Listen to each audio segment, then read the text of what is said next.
Well, I've established contact and created some familiarity with the Klansmen over the phone.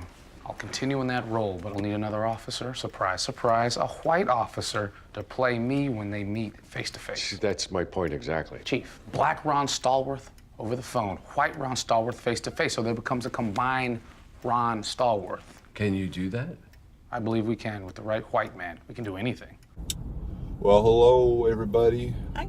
We're back again with another movie. Grandma's here, I'm here, and today we're going to talk about Spike Lee's new movie, BLACKkKLANSMAN. This is all based on a true story of a black police officer in Colorado Springs, Colorado, who infiltrates the Ku Klux Klan. Now, this is set, as best we can tell, late 60s, maybe early 70s, and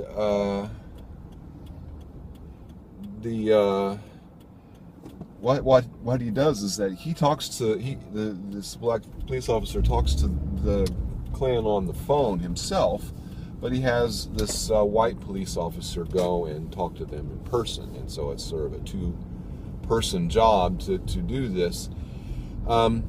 And again, it just as the film goes on, it gets deeper and deeper as they get more and more involved in them, and the things that the sort of terrorism and such that the Klan has planned, and they try to stop it and all that sort of stuff. What'd you think, Grandma? I was fascinated by the whole story. It was very gripping. It was very interesting. The movie makers did a really good job, I think, of showing the black power side of the situation, and the movement. The movement growing and such, yeah.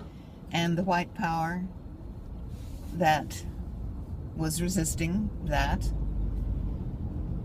The technique of having the two characters was very interesting too. They did a really good job.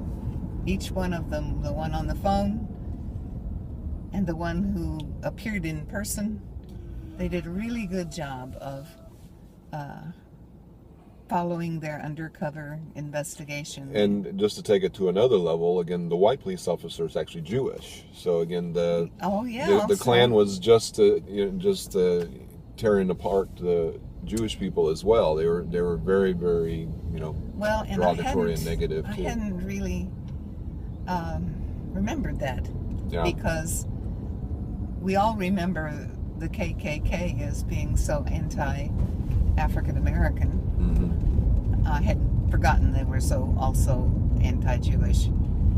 So that was a good point that they brought up. They didn't dwell on it, but it was there, So we got that part of the story too. Well, it's just that he's sort of conflicted as well when he goes in, and he has to actually do all of these things that Ron Stallworth, the black officer, that a Klansman would do. Yeah, he has to actually go and interact with these people, and so it's hard on him as well. Go ahead. The actors do a really good job. They were very believable in their ordinary life, and when they were undercover. Well, John David Washington plays Ron Stallworth, the black officer, and Adam Driver, who we've seen in the Star Wars movies, plays the white officer. They recreated the situation in America in the late 60s. I'd forgotten about the afros when they were so popular, with the girls too. The girls that were interacting with their male counterparts with it. I thought it was a fascinating story. It brought back a lot of feelings that I had when that situation was really happening in our country. Can I talk? Do I say anything about how it ended? Well, again, it's based on a true story, and I assume that the ending is just as real as the beginning. Yes. So, I mean, you can if you have to, but I mean, what did you think of the film? I thought it was excellent. I thought it was really, really good. They presented the situation carefully. They made sure that we understood what was going on, and the characters were very clear in their mission, you know. What did you think? Oh, I thought it was very, very well done.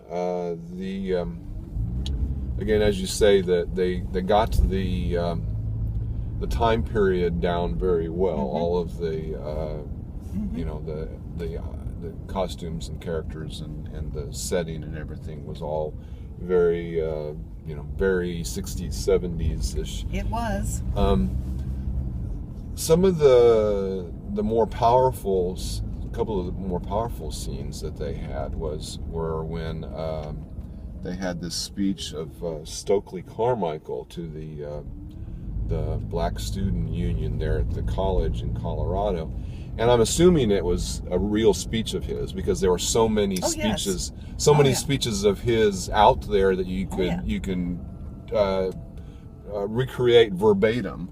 And again, it was just done very powerfully, and the Spike Lee showed the faces of all of these people in the audience, and the counterpart speech by David Duke. Yeah, that's all. Well, that was later. I know, but they presented it word for word. Well, you know, okay. Real so, but the other one that I was going to talk about was what you were talking about, where they had again David Duke speaking, and at the same time they had it was played by Harry Belafonte, but again he was playing a character of if I remember correctly, somebody who witnessed one of these lynchings back. It was early. I think they said it was the early part of the century, like in the teens or so. Right. And again, his description, very vivid description of everything that went on. At the same time, it's sort of the counterpoint of the David Duke's sort of his. It was just horrifying. I mean, you just could hardly believe the testimony there. It was, so those were some of the very powerful scenes. The majority of the film, though, is actually again Ron interacting with his police co-workers or policemen, and how he fits in, how they all end up getting sort of on the same page with this, because he's a rookie police officer, and he's able to start this investigation of the Klan there by himself, and he just like calls. There's this number in the paper one day, and he calls it and gets this whole thing started. But that whole relationship between him and the other police officers, I thought was very well done. And again, it's just a very, based on a real story, just a very interesting story, very well told, and I would recommend it. What about you? Oh, yes. And during the investigation, they discover among their troops, the police force that's involved in this, that they have a real dyed-in-the-wool racist among their troops. I mean, it's not surprising, I guess, if you have a police force of a number of white men, plus our hero, who is not white, that one of them, at least one of them, was a real racist, and they discover him during the story. So what would your... Oh, it was wonderful. I would recommend everybody go see it. If you're a young person and you didn't live through this part of our history in the U.S., yes, it did happen. Black power, white power, white power. So how many thumbs are you giving it? This is a 2 thumb. This is a really good film. Really well done. Spike Lee, thank you. We appreciate you bringing this story to the public. Thank you. Yes, Spike Two thumbs. always Go does a see it. good job.